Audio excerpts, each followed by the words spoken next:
Hello and welcome to Talking Insights. My name is Gabby Kusters. I'll be your host for today, and we're going to be focusing on an exciting upcoming event, the Art and Science of Innovation in Chicago, happening from 16th of June until 18th of June. I'm very excited to have Adrian Terron with us.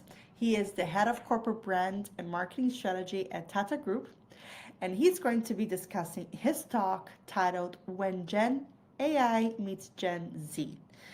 How to explore how generative AI can help us understand Gen Z better. Of course, Adrian's going to be having this chit chat with us right now, but then he's also going to be presenting the same content over in Chicago next month. Join us as we dive into the intersection of technology and consumer insights at this must-see event. For now, welcome Adrian. Thank you for being with us. Hi, Gabby. So fantastic to be here. Thank you for having me. What a privilege and honor it is. I mean, Esomar is right up there for me because you guys really make us work hard and bring out the best in everyone across the globe. So this is a rare honor and privilege. Truly grateful to be here. It's very exciting to have you.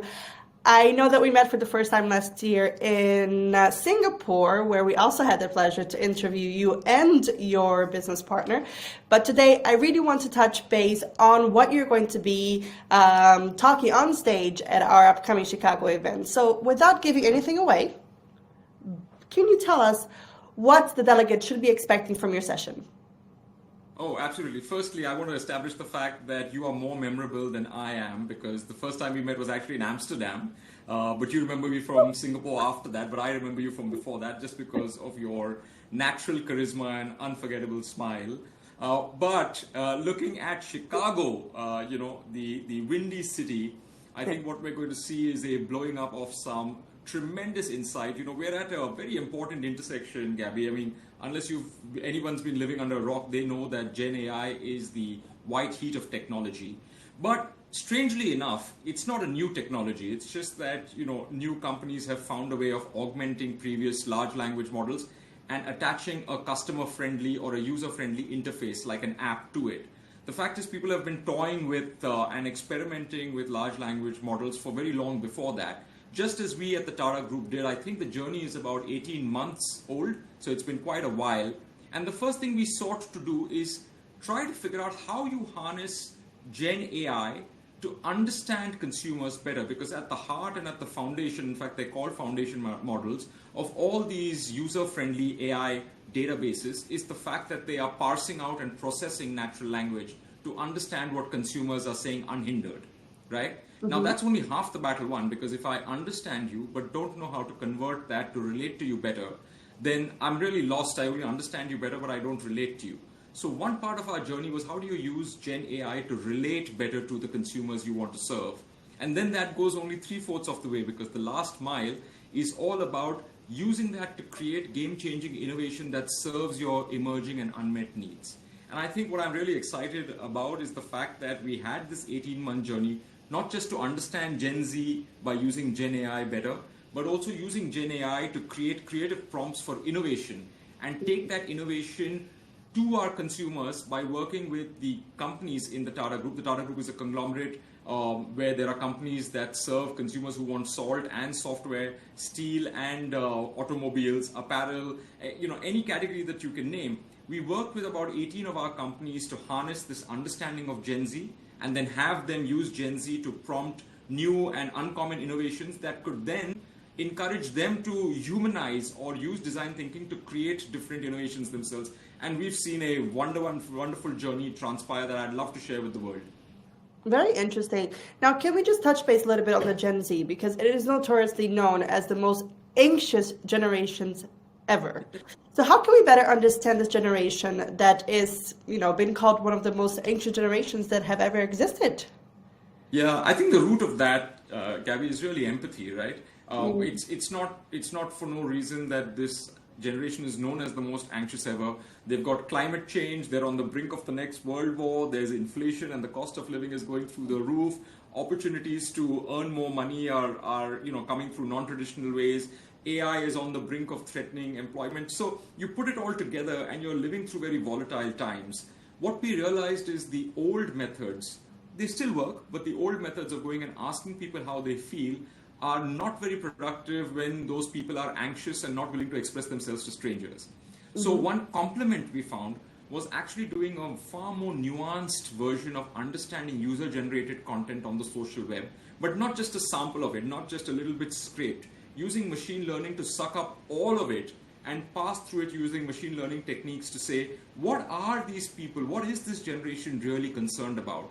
And if I take a word out of my corporate strategy, corporates are well known for having very, very exalted terms in their strategy: innovative, customer-centric, game-changing. If we were to take that and say, what does that mean to customers? Because this sounds okay in the boardroom, it sounds okay amongst marketers. These are not the way consumers speak about their lives and about their unmet needs. But if you use the power of machine learning and natural language processing to say, what are the near terms to that? What are the terms that ally to that? How do consumers speak about these things? You then begin to generate language in consumer speak that allows your very wanted, very exalted strategy to overlap with what customers think about a given topic, and then use those to generate the kind of prompts that will elicit funky ideas from AI that can encourage you and trigger human brainstorming to be far sharper and far more nuanced and far more impactful. That's very interesting. I'm happy that you mentioned corporate strategy, because oftentimes it's very clearly crafted. It's very difficult for you to shift when it has been in place for many decades. Sometimes it's a tough battle to win. So in terms of corporate strategy being clearly crafted, how do you propose, or what are some insights that you have to really understand what consumers of tomorrow want and be able to shape that very rigid corporate strategy into the consumers of tomorrow, for example? Yeah, let me take a word that brands use very, very often, right? They will say that the planet and climate change, etc. The planet needs to be more resilient. The climate change needs to be addressed, etc. Now, if you break down that term into what customers are talking about when they talk about these topics, you really get far more nuanced versions of it. For instance, a company will say that we have to be concerned about the planet Earth. There is no planet B, right? This is planet A. Mm-hmm. How consumers will often voice that is the fact that they want sustainability to be an everyday pragmatic approach, achieving sustainability. They can't do things individually or even collectively that will erase all the problems the planet has. But can they stop using single-use straws? Can they use products that are in and of themselves sustainable, so that they know that the corporates and the brands they are choosing allow them to pursue sustainability without additional effort, right? Can sustainability be about understanding the needs of the customers who don't have a voice, or citizens who don't have a voice?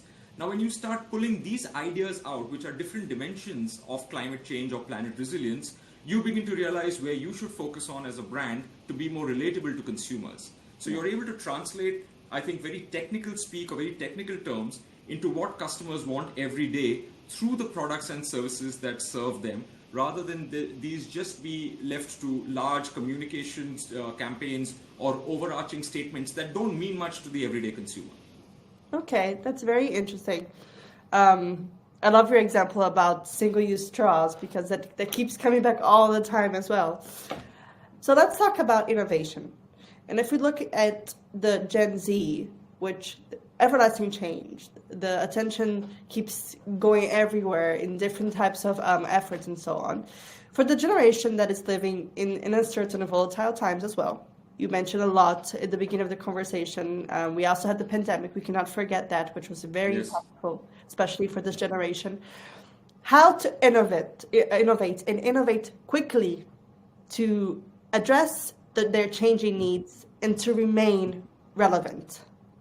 Right. So this is an interesting topic, Gabby, because we see innovations coming out every day, right? We live in an age of innovation. We live in an age of disruption. Yet the darkest and dreariest statistic is that 95% of product launches fail. Mm-hmm. Now you have to wonder why, if we're innovating more and more, are we failing more and more? It simply means that either we're innovating too late or we're not innovating precisely enough. By the time I gather insight, by the time I go through a product development cycle, etc., the underlying consumers' needs have already changed. Somebody else has already served them, or their priorities have shifted, right? Mm-hmm. So one part of hastening the innovation cycle is deciding what to innovate about. So let's say you use natural language processing to understand what Gen Z wants. You then have to get into, because the machines themselves will not suggest or create those ideas. Your marketing teams, your product development teams, your R&D teams have to actually say, okay, here's what we will create. Now, if you think of the ideation process, how does it occur? Few people get in a room, everybody brings their research, everybody brings their evidence, some people bring their opinions, some people bring trends and say, hey, I think we should do this. Or they'll sit for a very long while trying to arrive at a consensus or even have a trigger for an idea. What we found is if you take all of this language around these corporate terms, translate them into understand how consumers are talking about them, you can actually engineer prompts with that consumer language to put it into an idea generation AI, and the idea generation AI will throw out zany ideas, right? It'll throw out green cryptocurrency. It'll throw out solar-powered e-bikes. It'll throw out sustainable apparel that you can recycle into different shapes. It may throw out things that aren't even possible today, but they form this stimulus to accelerate the ideation process amongst brands then, and then brands can start ideating faster and in the right direction to actually come up with things that are pragmatic yet surprising for consumers. Okay, let's talk about uncommon ideas, because I like that approach. So while AI GPTs can throw uncommon ideas, we see that every day since it's being used more and more throughout our daily lives. How to make them a reality that can actually create market impact? Yeah. So let me give you an example, a real live example, right? So when we parsed through natural language processing, what does Gen Z think of and what do they want when they really think of climate change and addressing climate change, right? I mean, on the one hand, they can conduct protests. On the other hand, they can put up social media and they can ask for things, or they can share messaging and create advocacy. But that only moves the needle so much. What we really discovered that they wanted was DIY, do-it-yourself sustainability, right? They wanted to relate to each other and brands on the terms that they wanted as far as what are their concerns. You know, while corporates may be bothered about emissions, very often consumers will be bothered about waste recycling. Right. So think of one of our companies. One of our companies is the largest and earliest players in the e-grocery delivery space. It's a company called Big Basket. It is one of the leading players in India when it comes to e-grocery delivery. So what Big Basket did is they took this and they said, how do we relate to Gen Z if this is the insight? They started sending out messages about when people are ordering on their app, this is how they are saving plastic by using sustainable packaging. This is how consumers can behave by saving water. So just by that messaging and reutilizing information that their app was generating, they were able to relate better to Gen Z. They were able to make Gen Z more conscious of what they could do to solve climate change and improve planet resilience. And by doing so, make them participate and choose their service rather than any service, because that consumer wanted this need fulfilled, which was how do I, through the brands I currently use, still continue to protect our planet. So that's a simple idea with a zany Gen AI, sustainable crypto idea, make sustainability about every day, translate it into something pragmatic within the environment and the interaction of that brand with their consumer. Very interesting. You touched base on DIY, and I think that we see that trend growing more and more, not only with how to become more sustainable, but also home improvements, eating. That's right. That these younger generations, they're looking into how to create their own food instead of buying it out. So DIY is huge at the moment. Exactly. Yeah. Which is great, to be honest. It's absolutely. I think I don't think Gen Z gets enough credit for being not just bothered about issues that confront the world today, but also very conscientious about it. So to my mind, with no disrespect to prior generations, I think prior generations paid a lot of lip service to these things. Gen Z is very serious about it, and we're seeing that in the brand choices they actively make. This is very interesting. You've mentioned and you've touched upon natural language processing quite a bit. So I want to talk about the mixture of machine learning, natural language processing, and design thinking. How can this mix create game-changing innovation that can, of course, lead to success? Oh, I think the coming together of these elements is such a magical concoction, and I'll tell you why. Because it's not that we haven't had natural language processing before, right? If you remember the early days of social media, every social media marketing firm would come and promise you that they would do sentiment analysis. They would tell you by parsing all the words that people were using on the social web, whether the sentiment was positive, negative, neutral, right? So we had that in one bucket. Then, of course, from social media and from natural language processing, you had machine learning come and tell you, look, when you've got large unstructured data sets, it's too onerous for any human being to find patterns in it. You know what the algorithm or set of algorithms and techniques will do is that they will tirelessly work on an unstructured data set and try to find patterns for you. So that was the second bucket. And of course, the third bucket was design thinking, where people said, if you've got to create the famous IDEO example, right? If you've got to create a completely different shopping cart, here's how you can have a multidisciplinary approach, have people from different backgrounds use consumer insight and observation, create a prototype, and quickly test it in market. Now, if you look at these three separate buckets, they don't intuitively talk to each other. They've been seen as discrete and separate activities. But if you mash it all together and you say, here's what I'm going to do. I'm going to take natural language processing to understand what consumers are saying about the terms that I use to describe myself as a corporate. If I am pioneering, if I am invested in enhancing the quality of lives of the communities I serve, if I take it upon myself to engender and create and enhance trust, what might that mean to customers? What are consumers saying about this? And I find themes in it, I find narratives. I take that language then out of that semantic understanding bucket and I put it into a machine learning engine. And I say, here's what consumers want. If I were to make a product or service that would meet these needs, what could it be? And the machine throws out something completely zany like the examples I said. Now I have to take those zany examples and put it into the last bucket, which is, as human beings, as Gabby, Adrian, and our colleagues sitting around a table, this is indicative or symptomatic of what a customer wants, right? How might this relate to my category? How might I translate it into something relevant within these boundaries within my category? And I put it all together, and I have a very, very potent combination of techniques to bring together and make it relevant to consumers.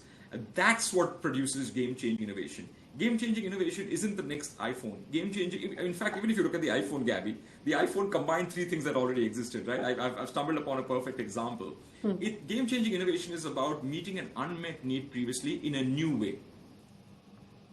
Okay. Right? And I think that's where all of these techniques come together to make make the activity, make the initiative, make the endeavor far more fruitful, but also far more accelerated. That's so interesting. I think that right now you just gave a very short but yet very effective marketing lessons to the modern marketeer, as myself, of course, as well. But it's a very interesting way of looking at things and how to innovate and also how to keep in line with the current and younger generations. Because to be honest, they're very active as consumers. They think differently. And I think that you have made a very interesting way of analyzing and assessing that need. So congratulations on this. This is very interesting. Of course, this is just a tip of the iceberg. It is indeed. Adrian's going to be there on the 16th, or the 17th of June, actually. You're going to be presenting on Monday this whole presentation. So this is just the tip of the iceberg. I really do thank you for taking the time to speak with me. Fantastic. Thank you, Gabby, for speaking to me. And like Gen Z would say, we're looking forward to spilling the tea on June 17th on Monday, right? Exactly. So please be there with us. This is just one of the many amazing client sessions that we have in store for you. I really do hope to see you from the 16th to the 18th of June for our Art and Innovation event in Chicago. Thank you very much, Adrian. Thank you, Gabby. Looking forward to it and looking forward to meeting everyone there. What a lovely time we'll have. Thank you so much, Adrian, for being with us. I'm really looking forward to watching the whole of your session in our upcoming event in Chicago. It's really exciting event. For those of you who still haven't been able to purchase your passes, the standard rate goes up next week, so please make sure to grab yours. Again, it's going to happen in Chicago from the 16th until the 18th of June. If you are a client or a brand, you can also, and you're very much welcome to join us at the Client Summit happening on the 14th of June. And if you're attending both events, you do get to leverage on a 50% off discount to access our Client Summit as well. Thank you very much.